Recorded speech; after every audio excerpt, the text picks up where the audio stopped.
I well, shit. You'd think that we would be able to produce the energy that. Okay. I know, Hi. right? Woo! Welcome to Endgame. Welcome to Where Endgame! Woo! yes, it's like a futurism talk show, sort of, right? Like we're always talking about Yes. what's going to happen. Yes. Um, this week we're talking Well, about how we're going shit. to You'd think escape that we the would be able to algorithm, produce or the energy if that. it's even possible.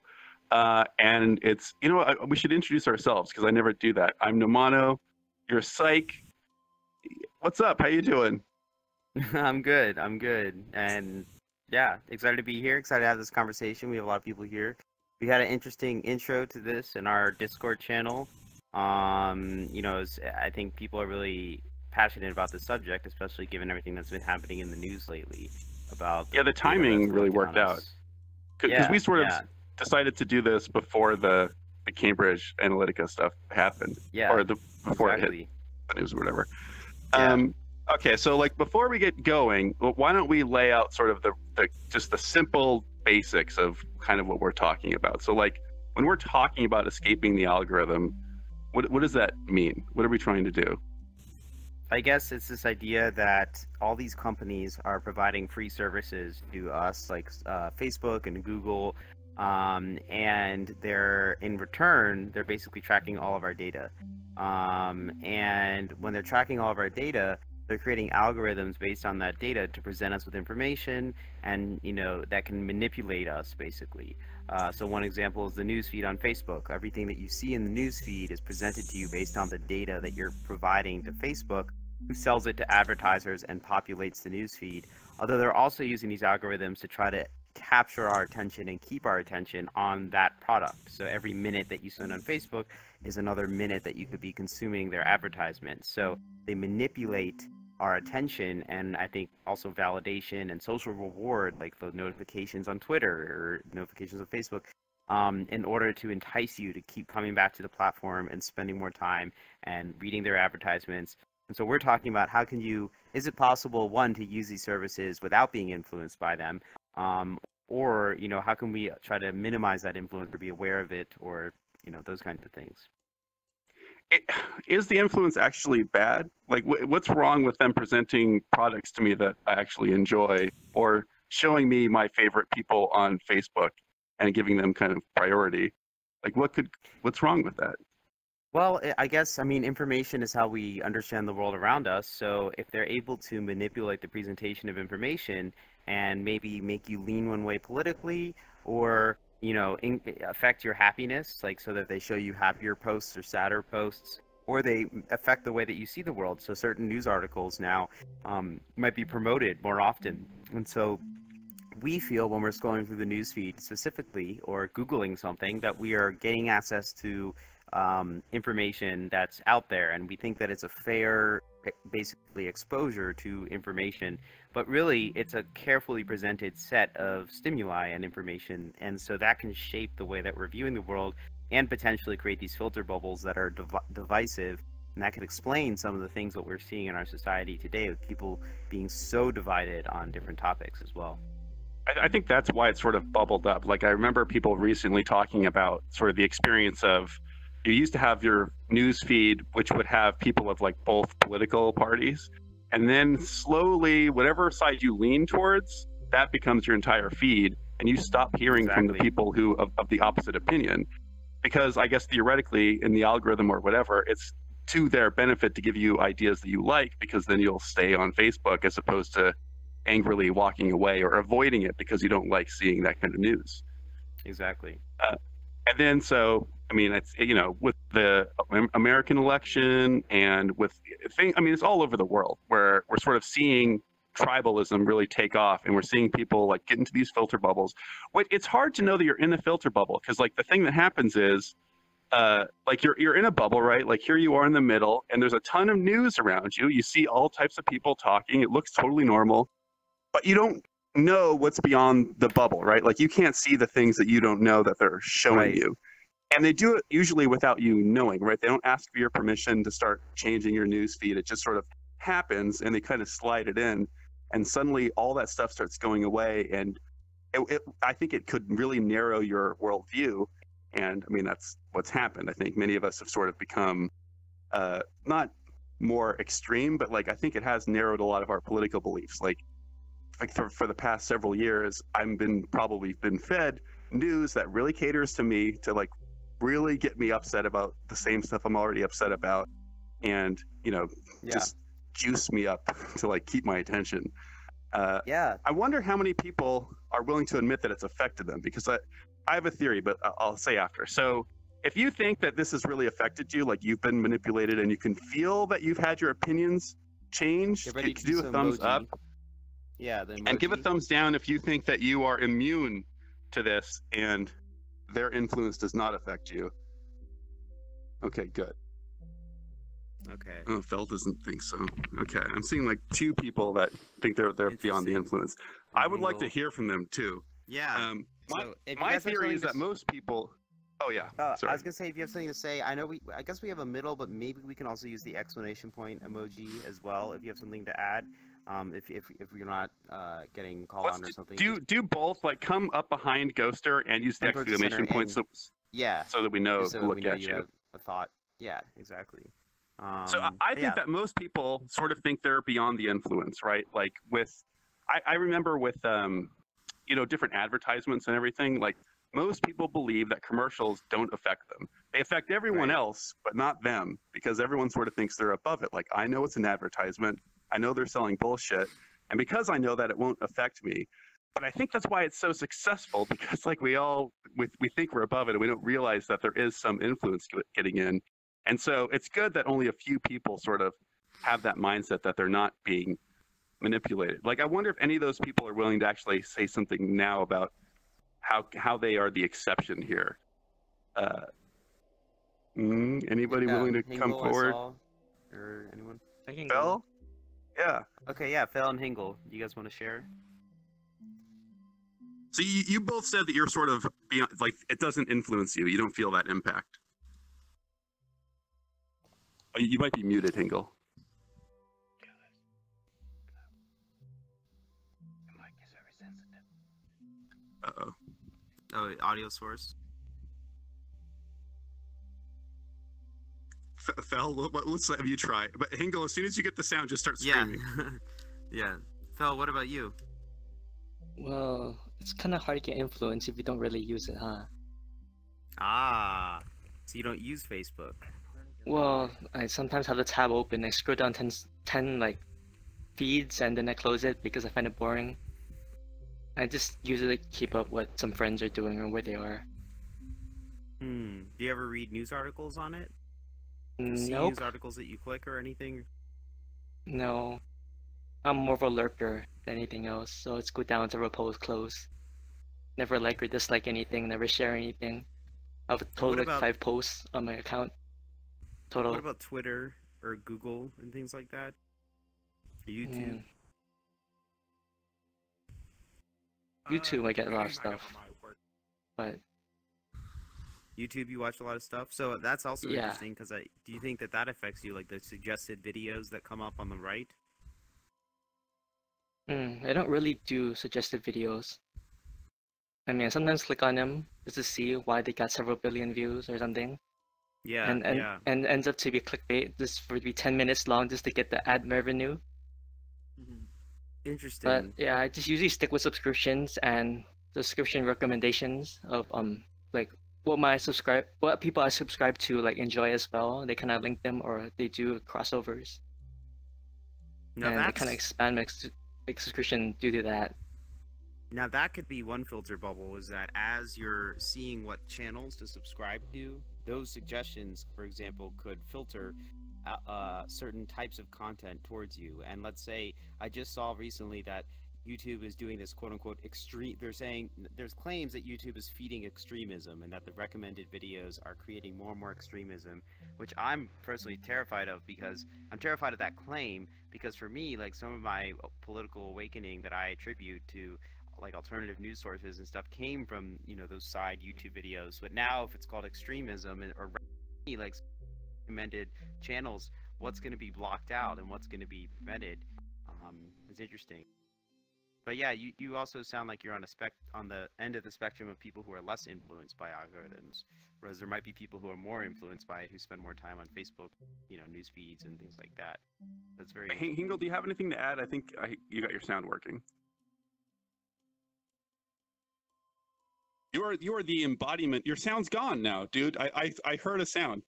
You're embodying a drone, though. I mean, stormtroopers were completely under the influence of the algorithm. All right. There you are. Go. All right. Mic shuts off. Yeah, I'm kind of the same way as Phil is. I don't really do Facebook or most social media for whatever reason. I do kind of trap myself around things like Reddit and whatnot to see what's kind of going on in the political world. But the thing is, I do feel like I'm only being catered towards the democratic sort of views, and I'm always feeling like, hey, what's going on in the the good news for Republicans, rather than I'm always being told all the bad news about them. So I'm kind of all being catered towards certain views rather than every view. So you see that it's happening, but you still sort of feel that it's actually not changing your opinions. Yeah, I mean, yeah, kinda.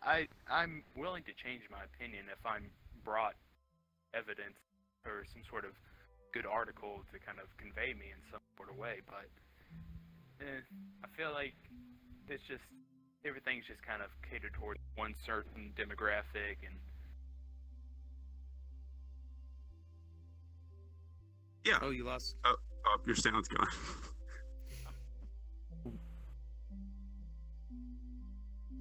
Sorry about that. I'm gonna have to fix this thing later. I don't know. You're back. Maybe You're back. Battery's low. Okay. Well, I got a couple seconds to speak, but yeah, it's really just, going one. It's only one way.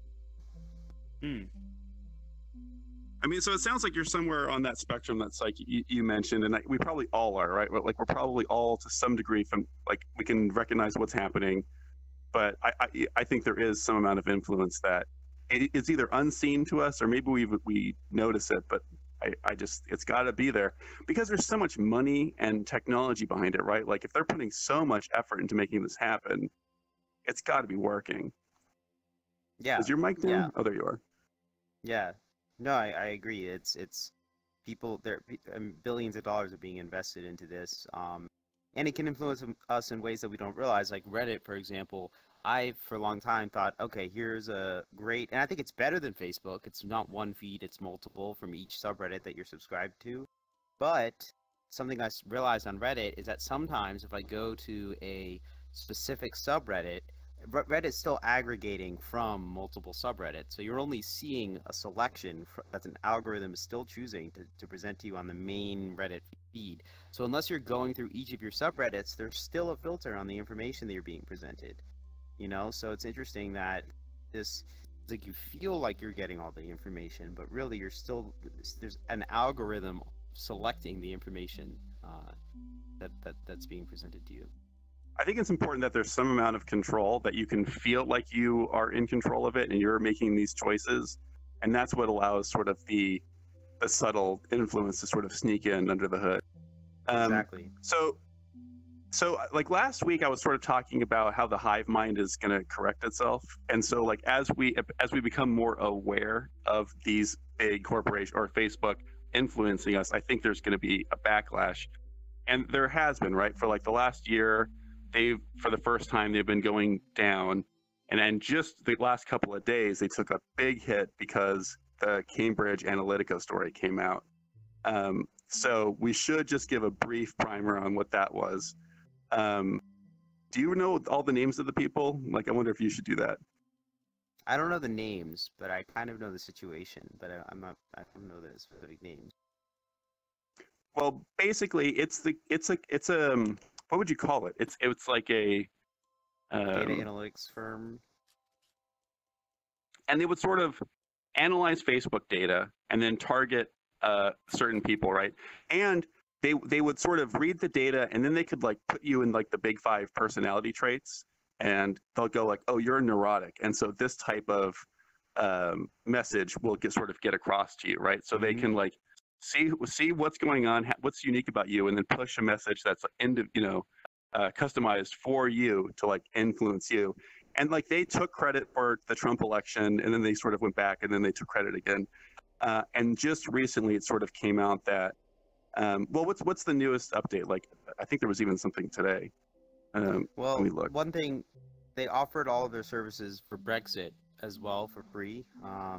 So the Brexit movement also, might have influenced it greatly.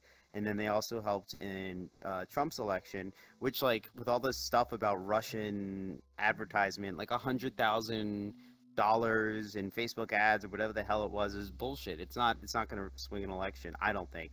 But I think this kind of a thing, with millions of dollars invested in something like this Cambridge Analytica, that's profiling people and then presenting sometimes false information or completely different types of information.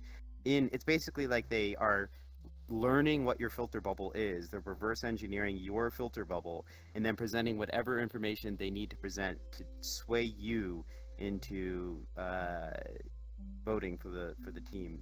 And Facebook. Oh yeah, come in. If there's one thing that I could point out is that one of the things that they've actually brought into. Wait, can you all hear me? Yes. You're good. Oh, okay, great.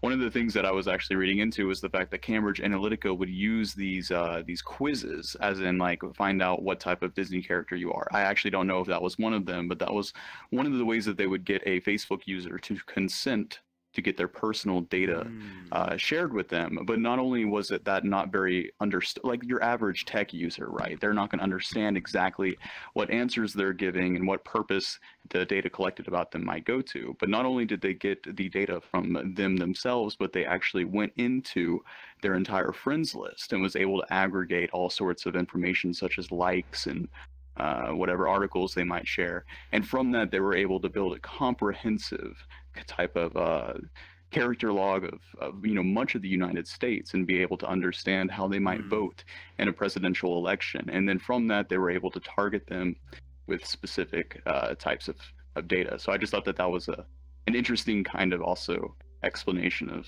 why people are so pissed off right now.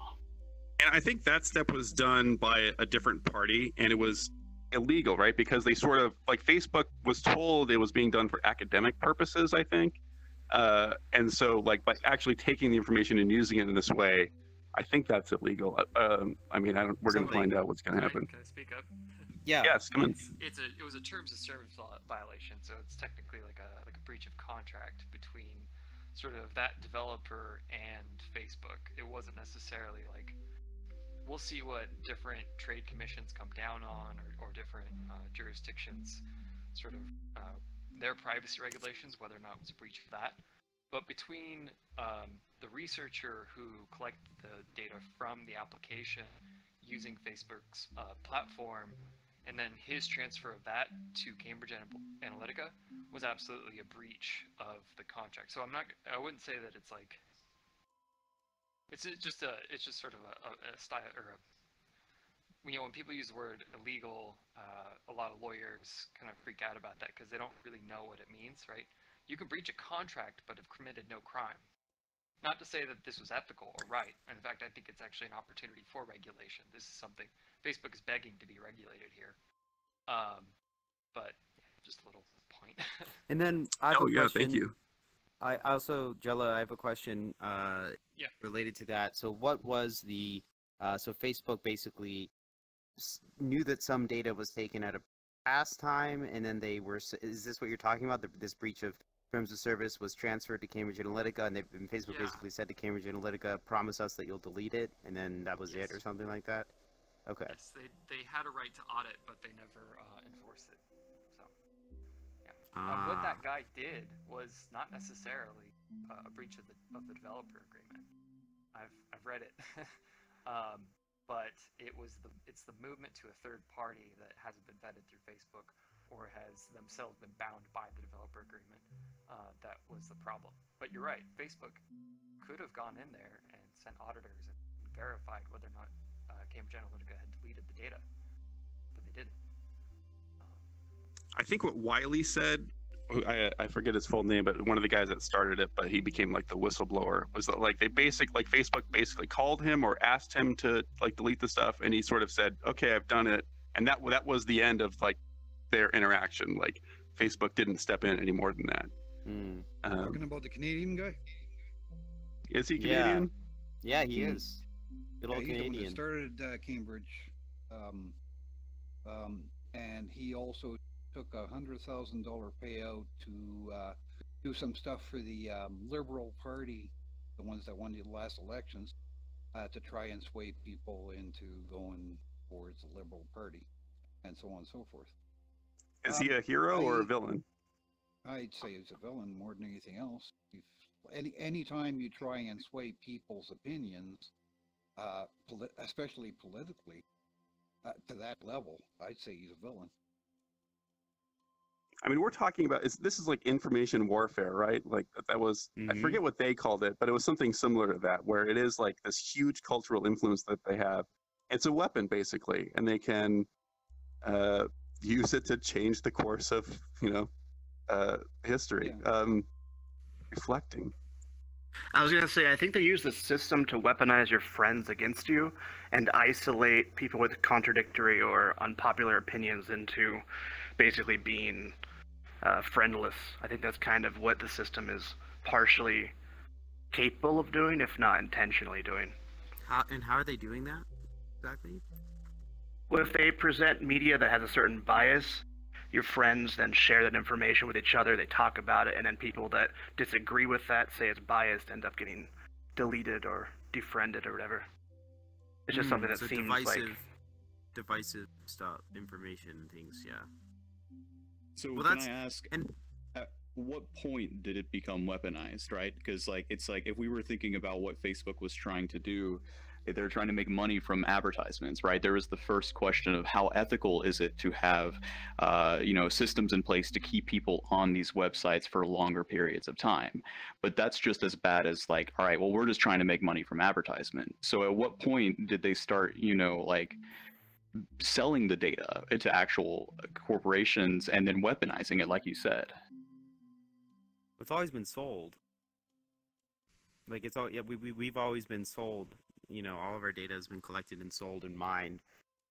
So I guess the question is, when did it become unethical of what the companies are doing? And I think Jalal made a really good point that this is an opportunity for regulation, that we're realizing, whoa, here we are giving up our data and companies can do whatever they want with it. And it's leading, and then look how crazy it is that we give up our data to Facebook. And then it's used against us to manipulate an election. That's pretty crazy to me. This is a bigger story than the Russia stuff to me. Yeah, and it's really new. That's why it hasn't been regulated, right? I think Facebook started in 2004, and I think the newsfeed is 2006. I'm not 100% sure about that, but that's only 12 years ago. And here we are feeling the impact. And a key thing, and Kritz, I saw you had an explanation point. So I'll get to you in a second. A key point also, I think a lot of us remember when Facebook moved from a recent-based newsfeed, the timeline, and Twitter did this too recently, to a most relevant, this Orwellian, we're going to show you what's most relevant to you. And why are they doing that? It's not most relevant to you, it's what's going to keep you engaged and focused on it. I remember watching when you see those things happen. I remember being upset at the time and seeing a bunch of people that were sort of upset, going like, "This is a big deal, guys," but it doesn't affect the larger conversation, and we sort of just keep going until something happens that's like more noticeable.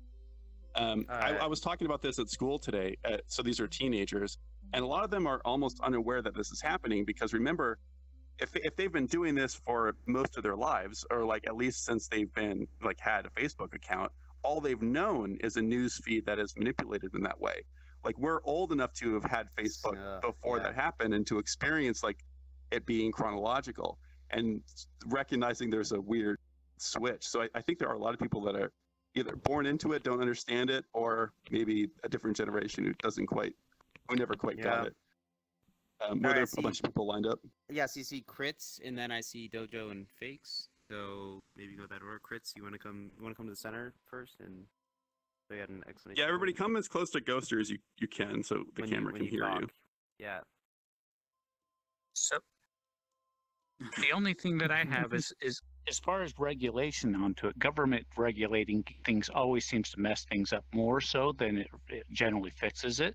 So it's more of like, should they just make it clear as to what they're doing, make sure that they have to be transparent in what they're saying. So it's true that all the different places, like you look at Facebook, you look at YouTube, you look at Twitter, they all have their own viewpoint as far as their it's not really an agenda per se, but their own perceived thing, like, are they leftist, are they rightist, and they're going to have that way, and they're going to do that. But they should say, if we're going to censor this type of data or perceive it to this one way or the other, then they need to just make it clear. I don't think the government needs to come in and get it regulated onto it, but I think it needs to be made clear from each of the sites what they're doing. I think it's hard to fully be clear, like, especially, and a lot of the algorithms, they do not share what's happening, right? They don't want people to be able to take advantage, so they keep the algorithm secret, and so nobody actually knows what is going on. And I wonder, like you're saying, you don't want it to regulate it, and I can understand that point of view, but I wonder how do we then just have faith that they're being transparent? Like, actually, my brother David wrote a paper called Accountable Algorithms for like a law journal, and so that talks about how can you audit an algorithm. And so there's people in computer science who are actually trying to figure out, even especially for like security, national security things and things like that have algorithms on people putting on no-fly lists and things like that. How do you audit it? And there are mathematical ways that are being developed to audit an algorithm and basically do an input and see what the output is. Not that Facebook would agree to that, but I think there are ways to hold algorithms accountable. Is that going to be like a government agency, or do you think that'll just be its own separate? Because I heard about someone basically suggesting a Digital Protection Act or something similar to the EPA, but for like digital stuff, and to do basically that, right? To audit these algorithms and sort of actually see what's going on. Like, how racist are they? Because they're based on old data that might have a lot of like weird information in there that will sort of put people into weird boxes. And like, if they're not sharing it and we don't know really what's happening under the hood, then yeah. And especially we're gonna have now like. with the... What were you saying? No, go ahead. Actually, that might have been me who came up with that thing you were talking about. I was thinking things like certification labels for, maybe companies that follow certain best practices for filter bubbles or algorithm use. Some kind of... you were talking about Energy Star? Things along those lines, where there might be like a government body that audits, largely companies dealing with customer data and things like that to make sure they follow encryption guidelines and privacy guidelines, and basically give them a mark that they're able to use to show their certification and make them a preferable thing. But so that could be non-government. That could just be someone who gives that certificate out that we all trust. Yeah, consumer reports, something like that. Okay. But that might be some kind of incentive just to get the companies to follow more ethical practices as a selling point. But, it's weird to live through this time where we have to see this, this thing is bubbled up and now we're going to have to deal with it. And like, I wonder which one of these solutions we're going to end up going with.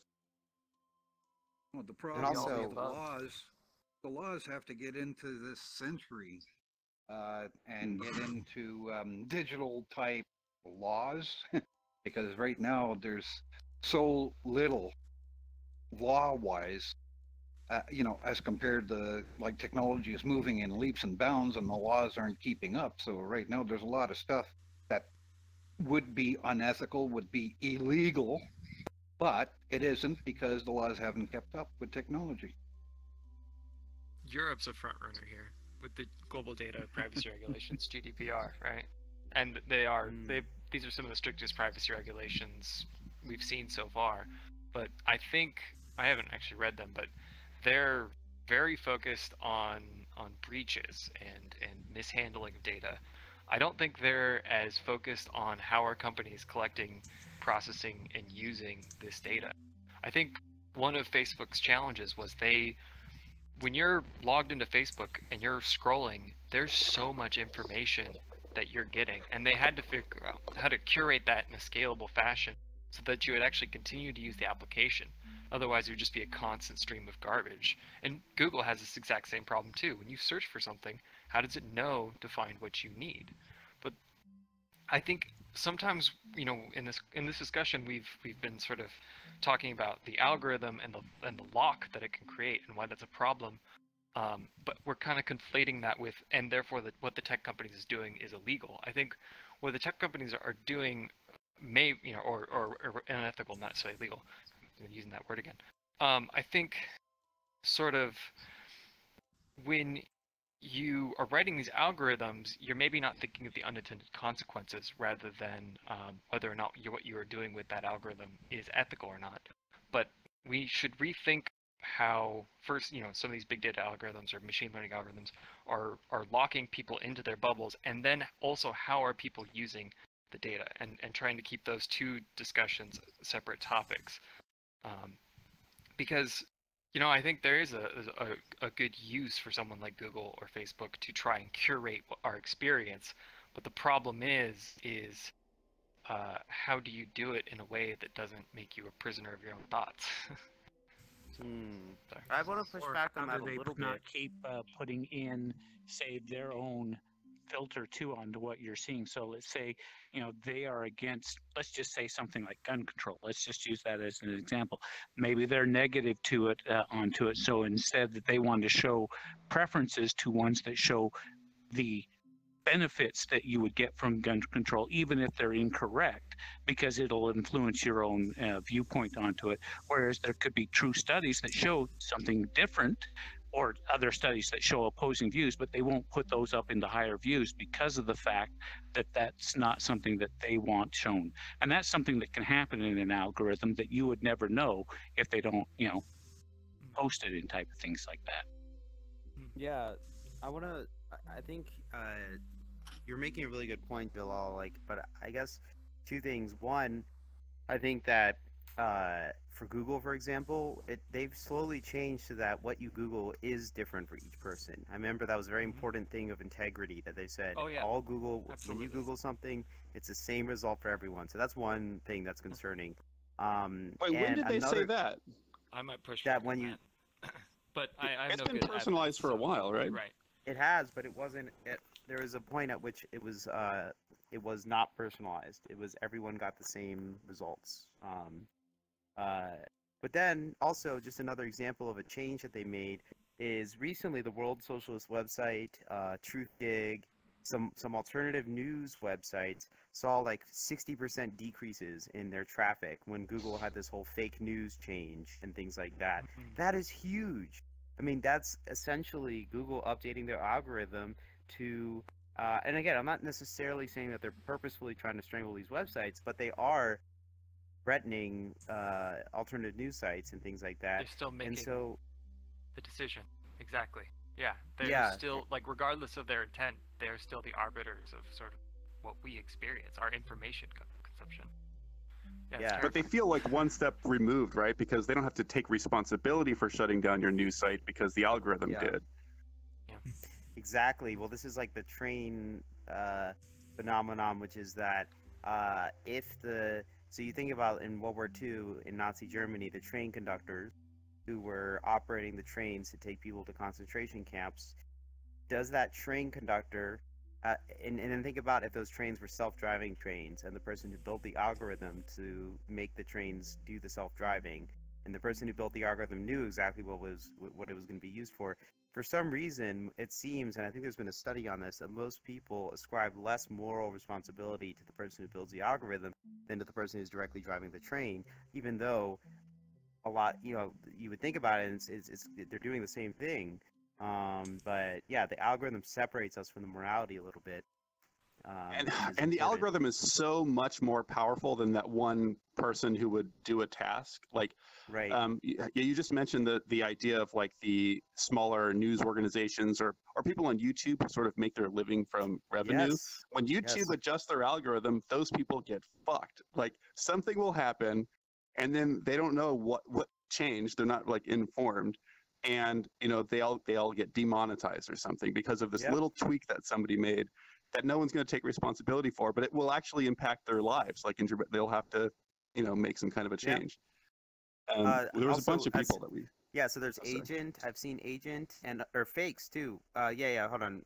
First Fakes and then Agent and then Phil, maybe in Dojo. Well, to bring up a point that Catapult had about the government having to regulate things is that we don't learn about this at an early age. We learn about it later on when it actually blows up in our face. So we have to start learning about algorithms and how we behave in the social media or just on the internet in general at an earlier age. Is anyone happen to be involved with like youth education? I wonder if anyone knows what is being taught to extremely young people about this kind of stuff, because it's so abstract. Like I don't know how you would explain it to children. Well, it wouldn't be the very young kids. It would be more the kids that actually start learning about more advanced stuff, like advanced math and whatnot. So they would have to be around the age of 12 and upwards, because that's usually where people get they get cell phones even earlier now. But we don't learn about it early enough, which is those younger problem. kids younger than 12 are being manipulated, right? Like we've seen a lot of stories about how on YouTube, like it'll do the auto watch next, and the algorithm is just determining what videos they should watch, and it will make these really odd choices that like are going to impact kids in a big way. And again, what's going on? Like who's going to take responsibility for that? Yeah, and that's the thing. There's no one that takes responsibility for kids being manipulated into doing things, and that age or that stage of development is the most important age for them to actually learn about this, because they can avoid it before they actually get influenced by it. And when they get influenced by it, that's when they get stuck in that bubble, and it's harder for them to get out. Yeah, it's harder for them to get out once they're in it. I remember as a young kid seeing some program on TV that gave you a behind the scenes on toy commercials. I forget how young I was, but it was sort of like dissecting like a G.I. Joe commercial or something.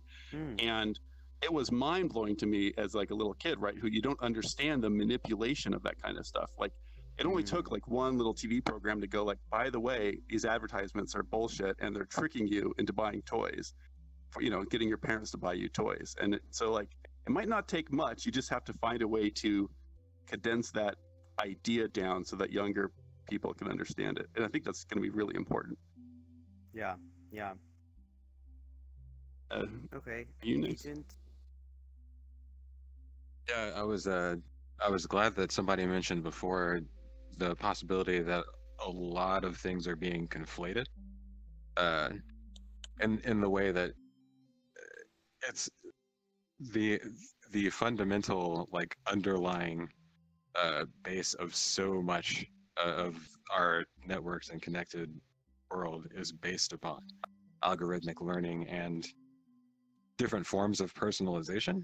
Are there circumstances under which we find that acceptable, that we like gain massive benefit from that? Like it feels like it's largely being demonized in general right now because of a lot of totally negative and important impacts more recently in the worlds of politics and commerce. But I feel like that's making people afraid of algorithmic personalization at large. And I mean, within the realm of, say, entertainment, like we like algorithmic personalization in that context, right? Or am I alone in that? No, I like that Netflix has an excellent and comprehensive personal profile of my own viewer preferences. And in a manner of speaking, that traps me in a filter bubble, but one that isn't harmful. I just see all cyberpunk movies and things like that, Yeah. But perhaps the negative impact is coming from the algorithmic personalization being entangled in politics and commerce. Like, are those the contexts in which its weaponization is an inevitability? Is there a way to control that? Like, what do you regulate? What does regulation look like? We don't know yet.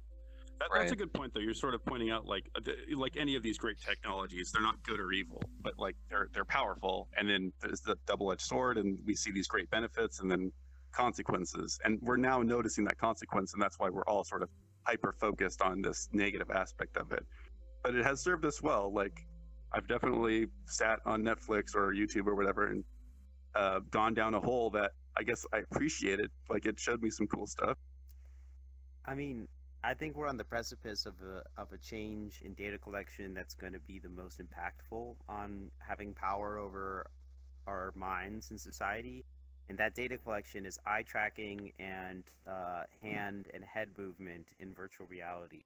I think eventually everyone's going to have virtual reality. If you look at the Oculus, especially terms of service, and HTC might eventually update theirs too. I don't know what Windows is. Oculus is able to collect all of your data, all of your movement data on Facebook, aka Facebook. So imagine Cambridge Analytica, in 3 years, if they had access to all of the data with eye tracking that you're looking at. Who am I looking at right now in this very moment? What are my trends of attending to stimuli? What does that tell them about my internal cognitions and thinking processes, my movements, where I go in the environment? I mean, they're basically going to have 100% total surveillance on our every attentional process, movement, behavior, what we're saying, all these kinds of things. So what we're talking about right now is the foundation. What we're allowing these companies to do is building a foundation and a very slippery slope as we give up more and more rich data sets as this technology improves. And same with Magic Leap and augmented reality and cameras, room mapping and all those kinds of things that are right around the corner as well.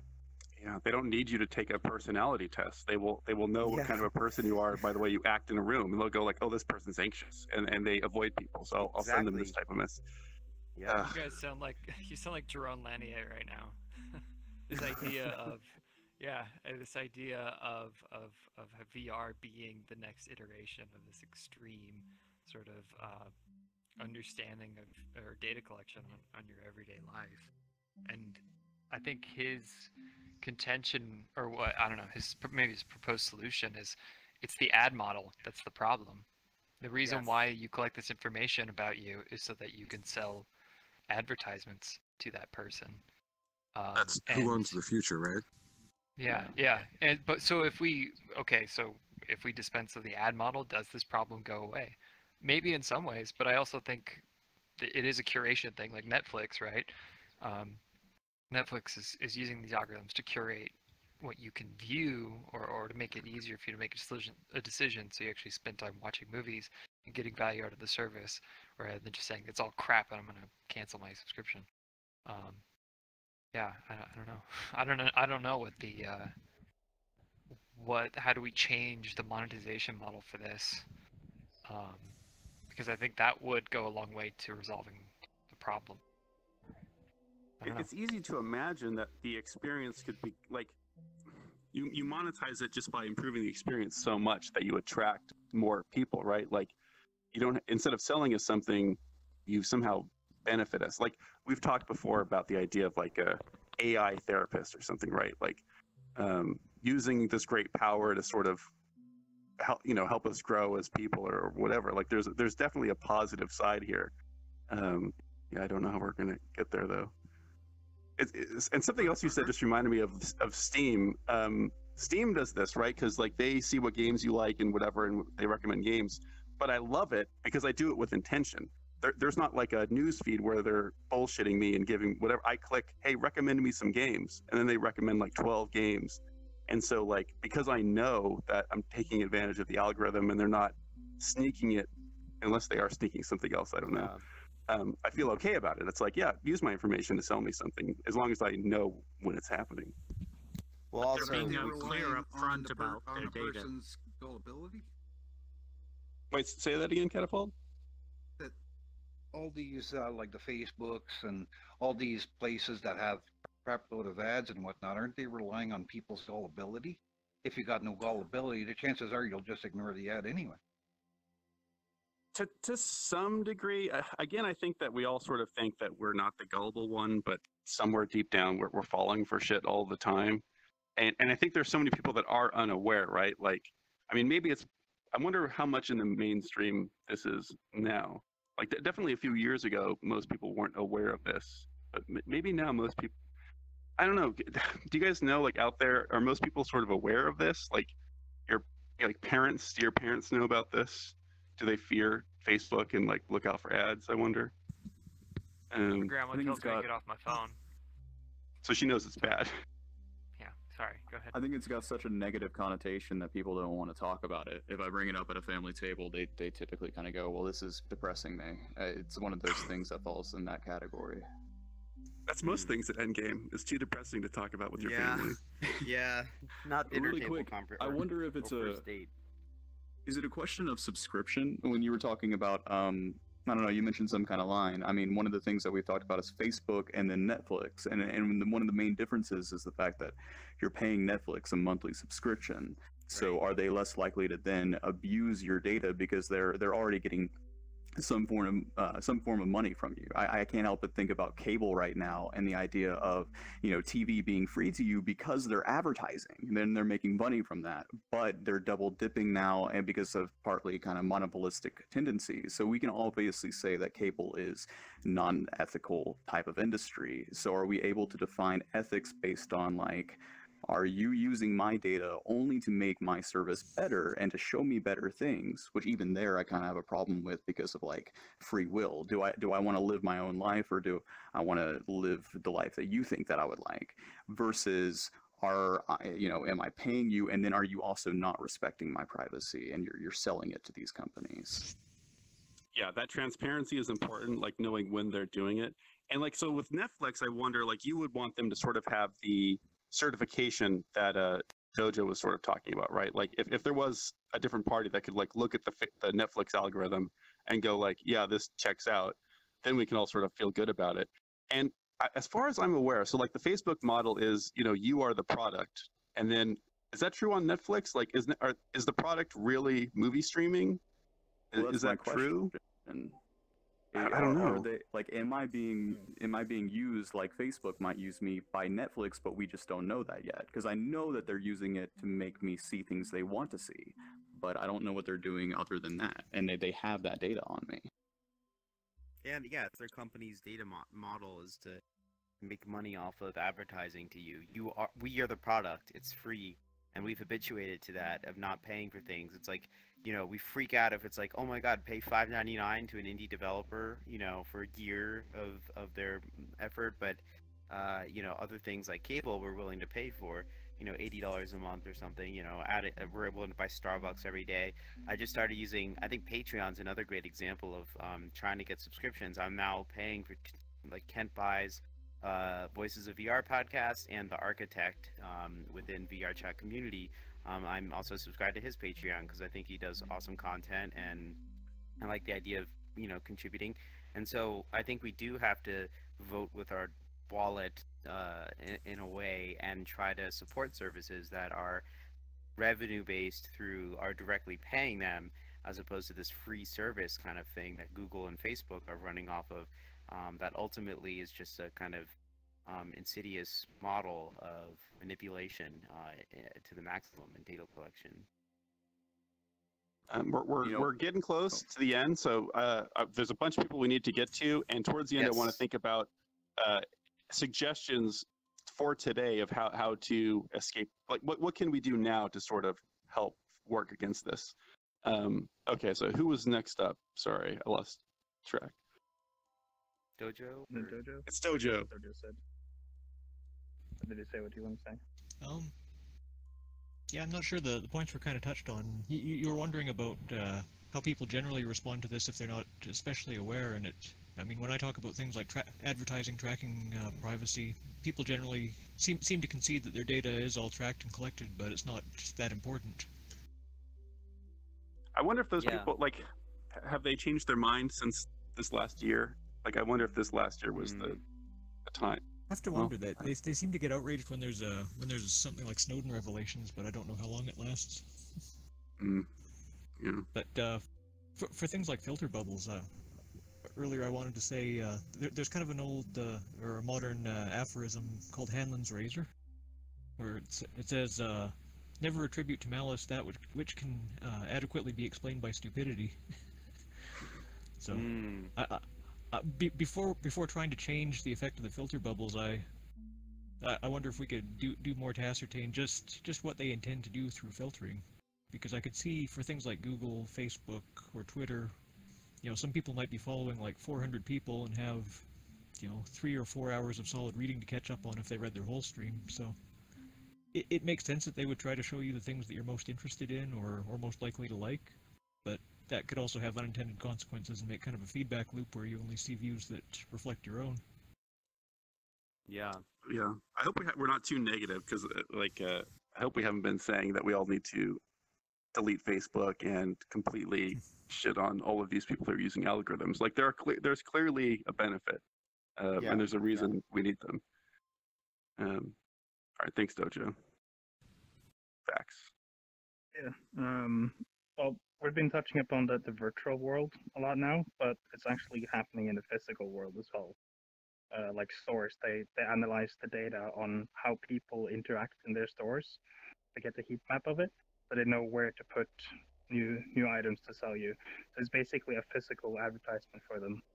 So your data is being collected in the physical world as well. It's just not as a personal level as it is in the virtual world. The extreme version has to be the Amazon store, right? Like that brick and mortar store they have. Yeah. Oh yeah, they're tracking everything. Yeah, so I think that the solution to be aware of this is try not to get influenced by the data that's there. But that's the hardest part, because you need to know what data is actually for you and what data do you personally actually look for, and what's not suggested by someone else. Yeah. So, and once you can find that bridge and you know where to stand on it, that's when you know when you're influenced and when you're not influenced. And it's something that we still haven't learned, because we still get things blown up in our face, like the Facebook data. And there's still a lot of other things. Like there was discussion about the movie pass, selling your data to the different companies, restaurants and whatnot, to try and give you better ideas on what people in your area is liking. You can get a restaurant. Okay, there's an Italian restaurant in that area because there's a lot of people that watch Italian movies. So it's easier to sell your stuff. That's the point of MoviePass, right? So for people who don't know, MoviePass was this thing that people got excited about, where I think it's like, it might have gotten cheaper. Is it like $50 a year now? It's somehow it's ridiculously cheap to see a bunch of movies. You see one movie a day, but the exchange is that they're collecting your data and they can see exactly what movies you're going to and where. Does anybody have that? Like, do they make you aware of that exchange clearly? Does anyone have MoviePass? I don't have it. Oh, no, I guess none of us go outside. I almost bought it. Yeah, I almost, but I haven't. Well, you've escaped that algorithm. I know, right? Val, were you about to say something? There was somebody else, I feel like. Oh no, maybe you're just stretching. Slick Rick. Yeah, thanks. I guess about you guys don't want to be pessimistic, and I don't like being pessimistic too, but like with everybody being with everybody being in their own filter bubbles and these big entities controlling them, I feel like they might be able to shape the discussion going forward so that we won't even be able to regulate or change, because they'll make most people think that it's not even an important issue and not take action on it. But if we do want to escape the algorithm, I think Psych and a couple other people really hit on it, is you vote with your money. Like Facebook stock, I think, dropped something like 50 billion or something. I don't know what I was reading, but it was like a crazy amount. I think it's up to maybe 60 or 80 billion. That now. It's dropped? Yeah, so that's great. And the point about like having kind of like an Energy Star model, but for like privacy and things like that, if consumers became aware of that and really pressured companies into doing that, then I think that'd be one thing to look forward to. It really feels like we're going through a transition. Like it would be such a bummer if in a few years we've forgotten about all this and nobody gives a shit anymore. Because doesn't it feel like this is people sort of waking up to this problem? I'd like to think so, but no, I think people are Oh, going to fuck. normalize. It will happen again. All right. Let's. But maybe they're waking up. Sorry, I'm just trying to be optimistic. So yeah. So, before we go, what are some practical things we can do today to sort of help fight back against the influence that these people or the corporations have, or whoever's using our data? Oh, one thing that I use that I highly, highly recommend for everyone if you're trying to cut down on your Facebook but don't want to delete your Facebook is there's an extension for Chrome called Facebook Newsfeed Eradicator.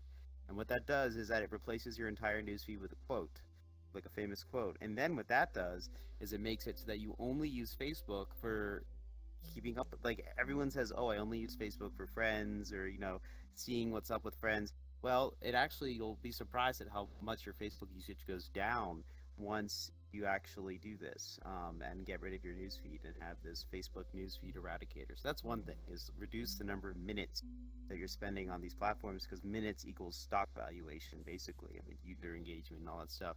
And then it sounds like another one is voting with our wallets. So trying to subscribe to services that do cost money to show investors and companies that we are willing to pay for things as well. I don't know, those are two things that come to mind for me. Another one that you just reminded me of, I forget who suggested this, but I think I saw it in a video.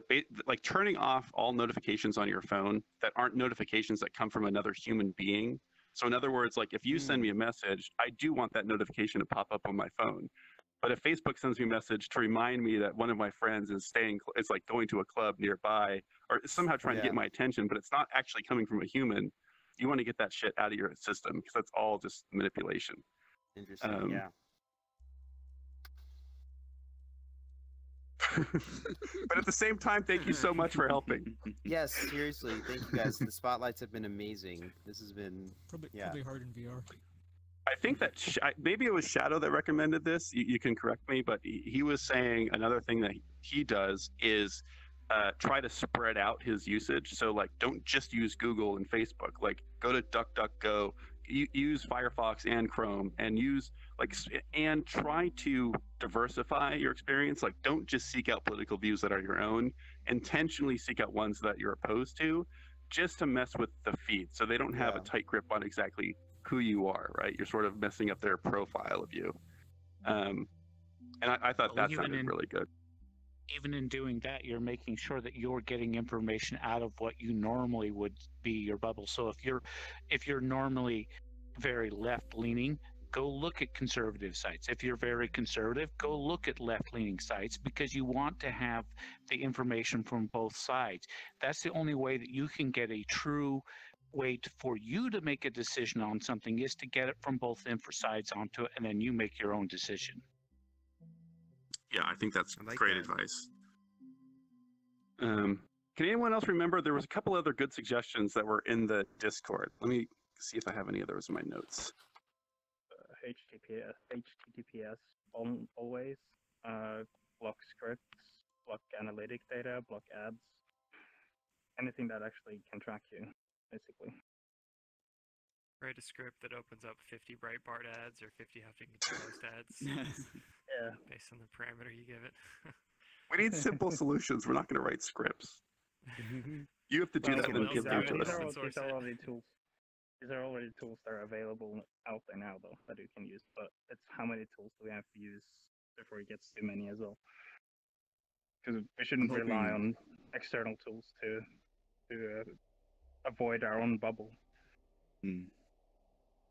I'm hoping that AI can become more democratized to help the average person who might not be so tech savvy deal with these, or maybe help creators be easier to do their own vision without having to monetize. And hopefully we can use AI against it, what's been used against us in the future. I have kind of a futuristic, optimistic view on what's to come. That sounds good to me. If our AI Yeah. friends are fighting for us to protect us. Yes. But that's why they can't completely demonize algorithms. Because that's yeah, a It'd be great, fundamental artificial intelligence source. beating genuine stupidity.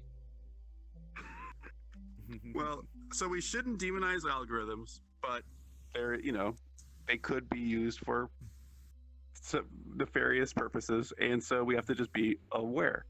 All right, great. Any final thoughts? Anybody else want to add one point? Yes, Fel. Oh, so I think we might have to change the education system a bit because I think that what was the word? We need to learn more about being tech savvy and how to go around these things. But right now, a lot of schools aren't catching quite up with programming and how algorithms work and how you can use your open source software to create your own things instead of just letting some other company do things for you. I think that might be kind of important later on in the future. Yeah, we should actually do a whole episode about we got to look into early education and how we are, because the world has changed.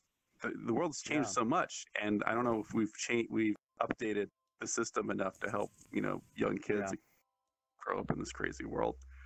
Little Game Fairy, do you have a final comment?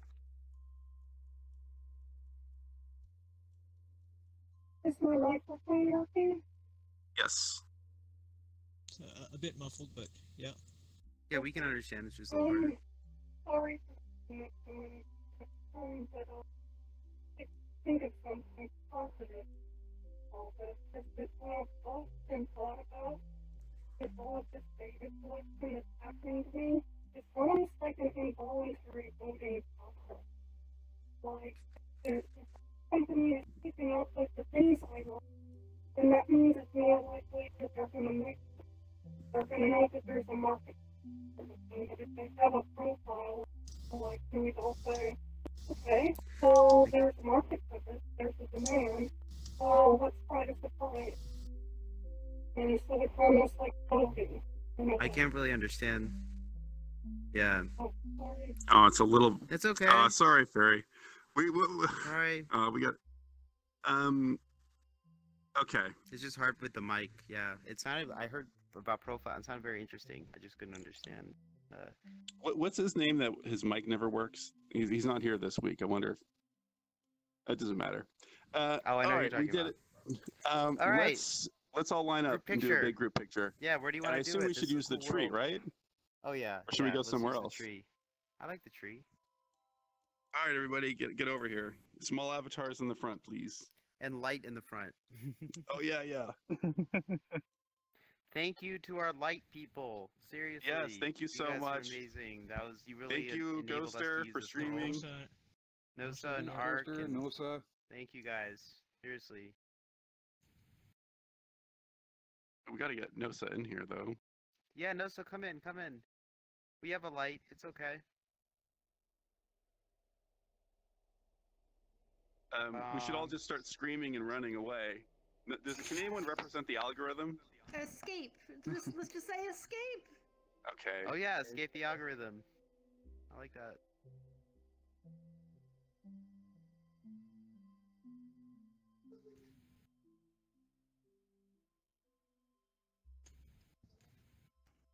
Escape.